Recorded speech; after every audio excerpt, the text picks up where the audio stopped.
Mĩeri ĩrĩ mĩhĩtũku, andũ 5 nĩ merĩga kũragwo mwena wa Mairũ-Inya kaunti-inĩ ya Nyandarua, ũndũ ũrĩa watũmire borithi mambĩke ũthuthuria na makĩhithũkĩra mũciĩ kwa mwĩkũĩrwo ũmwe ũrĩa ũrerĩkana gũkorwo arĩ mũtongoria wa ekũĩrwo acio. Mark Wambugu Jamlek is also believed to be the head of Mungiki, a group that is heading Mairũ-Inya area, that is Leshau Pondo and Kirita Ward. He is the head of Mungiki in that area. So as hit squad, we brought all of them in. Umwe wa arĩa manyitĩtwo nĩ mũtumia ũmwe ũrĩa wanyitanĩire na ekinaĩ nĩguo mũthuriwe oragwo. Andũ acio manyitĩtwo thutha wa ũthuthuria wa kinyi na ũhoro kuma kũrĩ mũingĩ.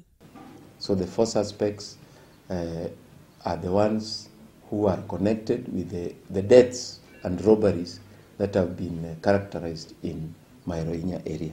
Ekũĩrwo acio mahingĩrĩtwo ceceni ya borithi ya Nyahururu mbere ya makinyĩtio igoti-inĩ.